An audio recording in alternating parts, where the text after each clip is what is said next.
Hey guys, this is Beyonder and welcome to another one of my stupid farming videos. As you can see, there's no longer corn in the field. That is right, people. It is officially harvest time now. It's about 7 a.m. right now, and we are getting ready to head out and get some corn out.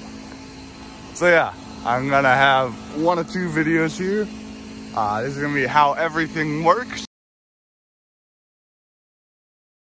I'm gonna make a video, a day in the life video, just kind of process to go through in a day. So yeah, buckle up and I'm gonna teach you how all this shit works. Well, I'm just pushing the snouts, we call them, up on the corn head here.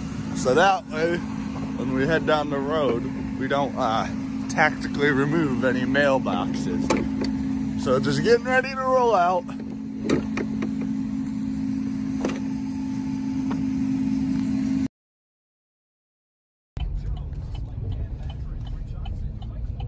Rolling out. Let's get moving. Also, yeah, this is on my phone. The camera died. Sorry about that. Oh yeah, it's pretty out there. So here we're hooking the header up, and you know, since it's on a trailer for road transport, we had to go down a highway. We had to take it off it after safety and whatnot. You know, obviously we have to put it back on to actually do the work in the field. So, you know, we're just hooking up, we gotta line up, it's a bit of a process. But yeah, here we are.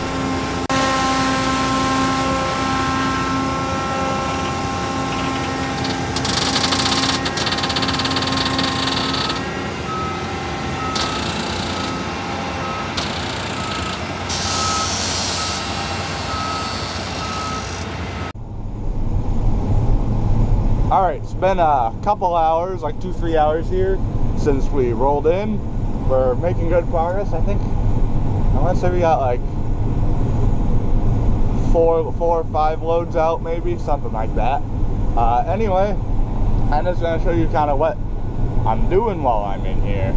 I know the how it works video kind of went into that, but it's more like how, like, what does all this stuff do, not how it's doing. Oh, and the path ahead. I know. Shut up. Alright. So when we get to the end here, I'm going to hit 1. Then I'm going to turn around. Usually accelerate a bit just because got a little ways to go to get to the other side. Head through the little waterway here. Actually, this is a big waterway, but you don't need to know that.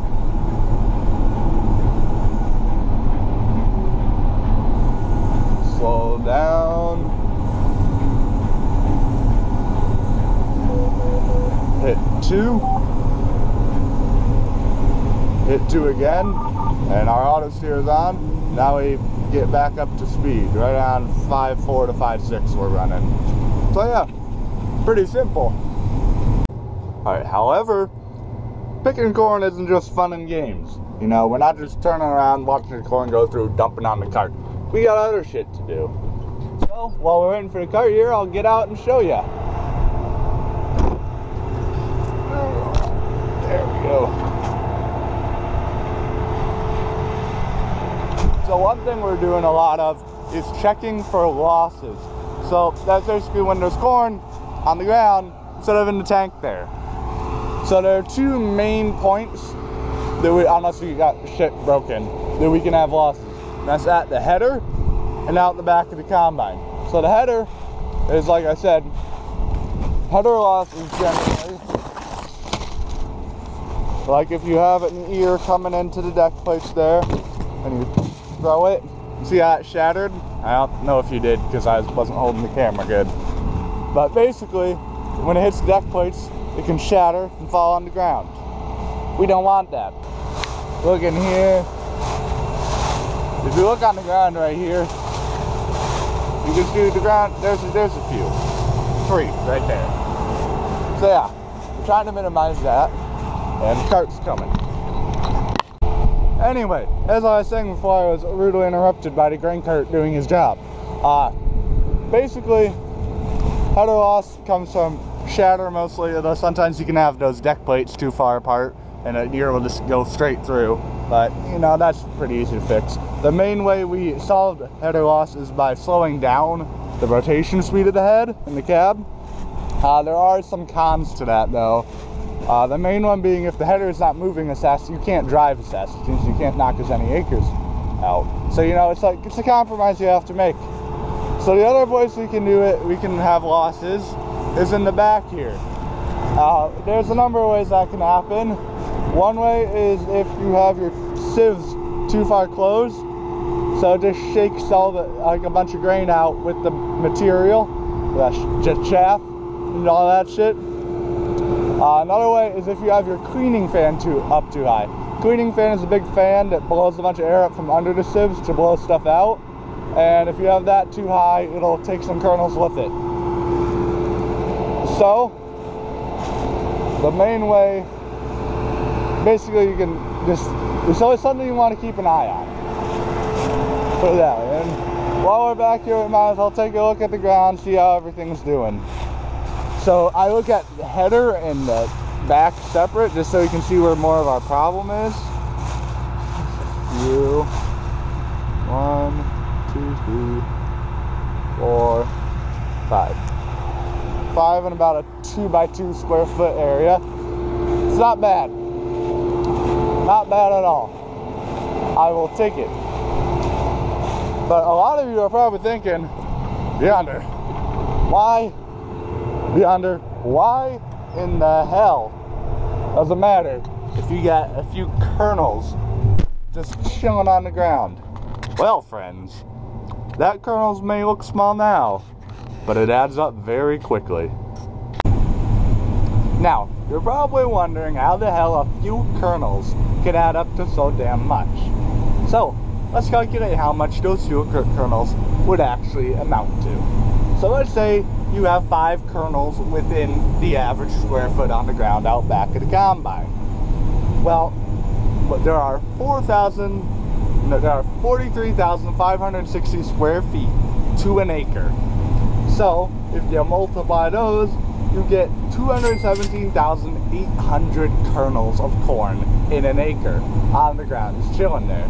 There's around 80,000 kernels in the average bushel of corn, so you end up with 2.72 bushels per acre lost on the ground. And you're probably thinking, well, 2.72 out of 200 to 250, that doesn't seem terrible, not ideal, but not terrible.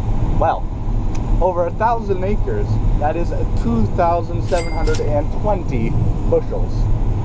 And multiply that by the current market price of corn, which is $6.80-ish, you would be losing $18,500 just because you don't have your combine set quite right.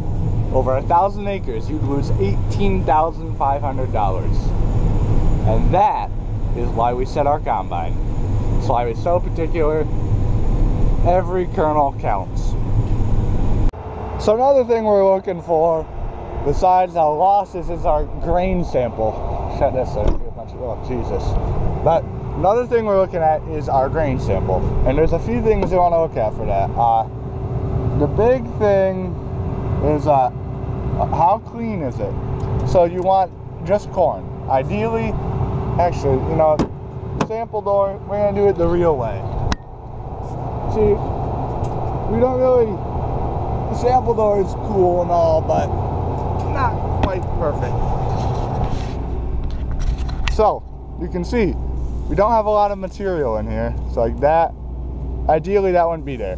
And for this, it's kind of the inverse to the losses. So, to get a perfectly clean sample, you'd probably have a lot of losses. So like closing your sieves more rather than opening them, that kind of thing. You're sending more out the back. That includes grain and the stuff you don't want in here though. So it's kind of just a balancing act. Another thing we're looking for is cracked grain. Like this guy's broken, he dead.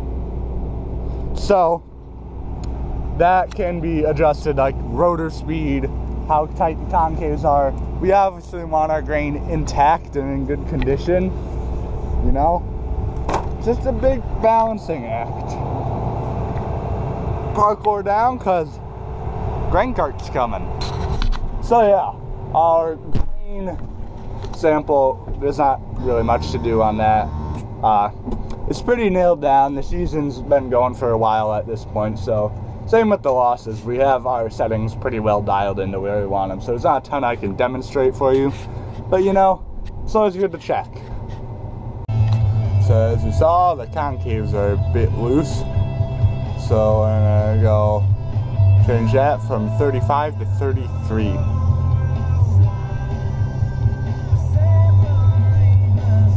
There we are. There we are. Let's get moving.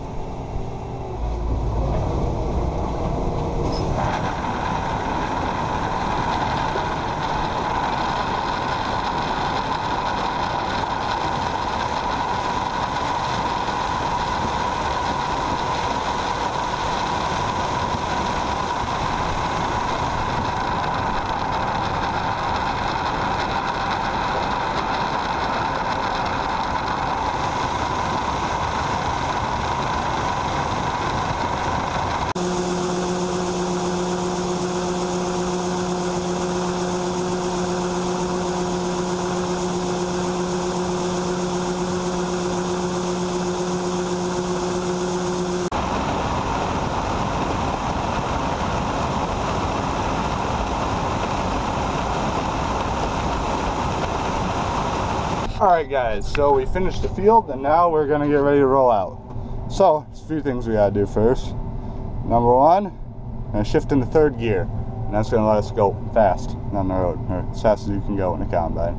We got the auger folded back, and I'm gonna hit that, and that is going to lock everything so shit don't go flying around. And then, we should be good. First we gotta turn on those bad boys. We're all lit up and ready to go.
Well, now we've arrived at the next field, so let's do some clicking.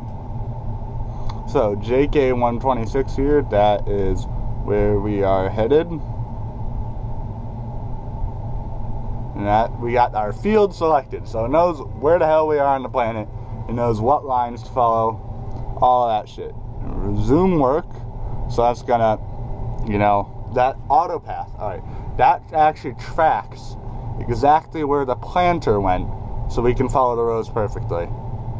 So we gotta wait for that to load, and it's loaded. So see, it can, that purple there, that's what we've done. That pink shit, that is what we have not done. So we put the steering wheel down.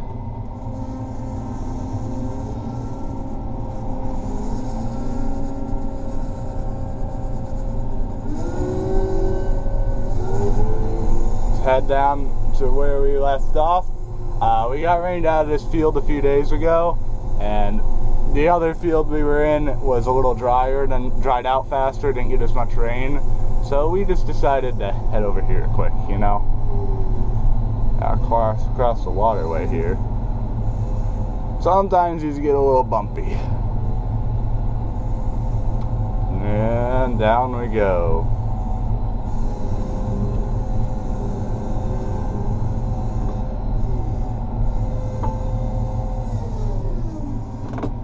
Alright, so now we're going to turn the inside of the machine on. And and all that dust is coming out, so the inside back there is running. There's a little corn left in it apparently. Then we turn the header on, idle her up, get up to our speed, cruising speed of about 5.2, 5.3 miles an hour, something like that. And we're picking corn. Looking very nice. Up here we got some yield. Damn, 300 bushel. Anyway, you can see that shit brown color is what we haven't done, and the purple is what we have. The reason it's a different color than earlier is because that is a different variety of corn. So it kind of differentiates on the map. Got across the waterway here, and yeah, we're rolling now. So I'll see you guys in a bit.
Anyone want to guess how much that baby weighs? Oh, let's see. How much does it weigh? 62.5. 62,500 pounds on that grain cart right there. That's a bit of weight.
Alright, so now it's time to head home, and we're just blowing off the feeder house here with the good old leaf blower. All that shit gets built up there throughout the day, so we blow it off so we don't have any stuff flying up in the windshield on the road.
Alright, so now at the end of the day here, I'm just headed up the side of the bin to check how full it is. That way we know if we need to start filling a different bin for overnight. And yeah, I basically just pound on it. If it sounds hollow, then there's corn in there. If not, then there's not corn in there.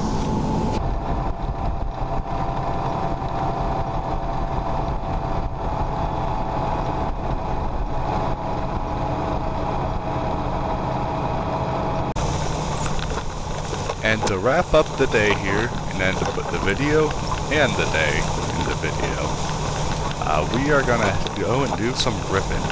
So here we are, chugging along, ripping up the field. So the reason we rip is to relieve compaction and manage our residue on the ground. There's a lot of residue from corn, and it's really hard to plant into. So the ripper, we got the disc blades that you see now, we got the shanks that we're going with, that you'll see in a second. And you got some leveling equipment on the back, so it's not a total disaster to drive over. We're running about 12 inches deep in this shot, so this is our big primary pass. It's only about as wide as the tractor, as you'll see, unlike the soil finisher, so because it just takes so much more goddamn power to run. But yeah, enjoy the rest of the video.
Well guys, with that, I would like to wrap up this video, and that is all I got for the year 2022 with my farm bullshit. So next year, I'm going to be doing it a little bit differently. I'm planning on like each task getting kind of its own video. Like I'll make one video just about the planter, and one video just about the anhydrous bar. You know, stuff like that. I think that'll be much more digestible, and I'll be able to have more fun with it that way. I also have a new camera that's not as bad as the other one, so that'll up the quality hopefully, along with a drone. So yeah, next year is going to be fun. Just you wait. I'm hoping to really up the quality, just make everything way better than it currently is. So yeah, if you enjoy the videos as they currently are though, feel free to subscribe, hit all that bullshit, so then you'll know when I make even better stuff. I mean, if you like this, then you're definitely gonna like future stuff.